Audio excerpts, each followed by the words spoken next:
से ही मनुष्य को एक प्रश्न सदा पीड़ा देता है कि वो अपने संबंधों में अधिकतम सुख और कम से कम दुख किस प्रकार प्राप्त कर सकता है।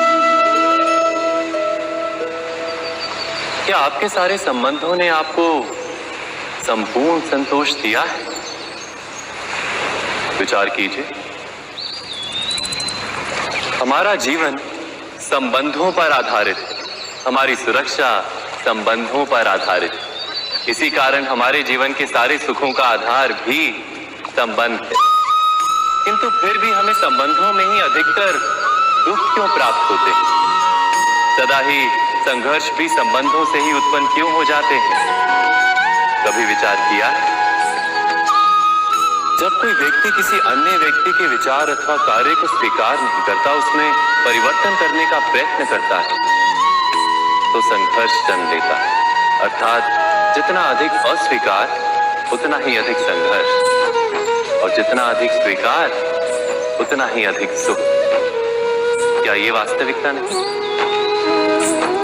यदि मनुष्य स्वयं अपनी अपेक्षाओं पर अंकुश रखे, अपने विचारों को परखे, किसी अन्य व्यक्ति में परिवर्तन करने का प्रयत्न ना कर स्वयं अपने भीतर परिवर्तन करने का प्रयास करे, तो क्या संबंधों में संतोष प्राप्त करना इतना कठिन? अर्थात क्या स्वीकार ही संबंध का वास्तविक अर्थ नहीं?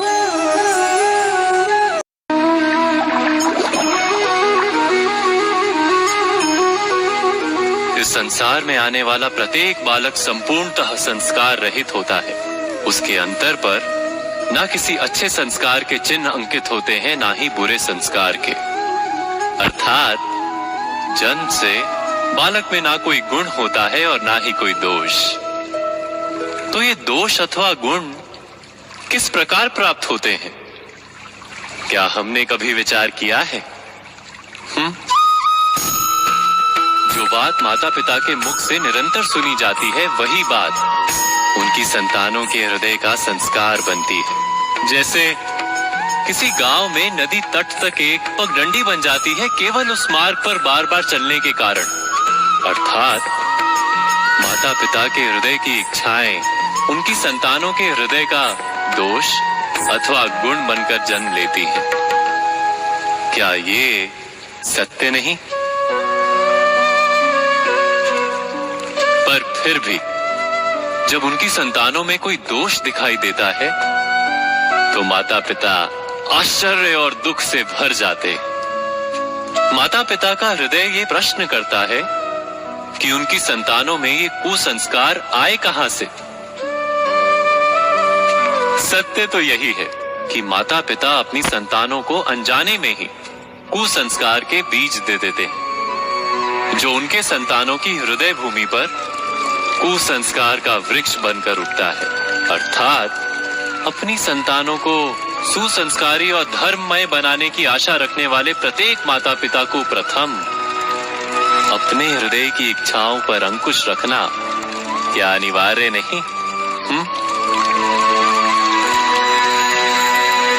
कोई घटना मनुष्य के जीवन की सारी योजनाओं को तोड़ देती और मनुष्य उस आघात को अपने जीवन का केंद्र मान लेता।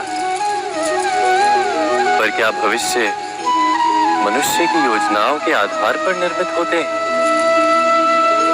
नहीं। जिस प्रकार किसी ऊंचे पर्वत पर सर्वप्रथम चढ़ने वाला उस पर्वत की तलाई में बैठकर जो योजना बनाता है, क्या वही योजना उसे उस पर्वत की चोटी तक पहुंचाती? नहीं। वास्तव में वो जैसे जैसे ऊपर चढ़ता है, वैसे वैसे उसे नई नई चुनौतियां, नई नई विडंबनाएं, नए नए अवरोध मिलते। प्रत्येक पद पर वो अपने अगले पद का निर्णय करता। प्रत्येक पद पर उसे अपनी योजनाओं को बदलना पड़ता। कहीं पुरानी योजना उसे खाई में ना ढकेल दे। वो पर्वत को अपने योग्य नहीं बना पाता, केवल स्वयं को पर्वत के योग्य बना सकता है। क्या जीवन के साथ भी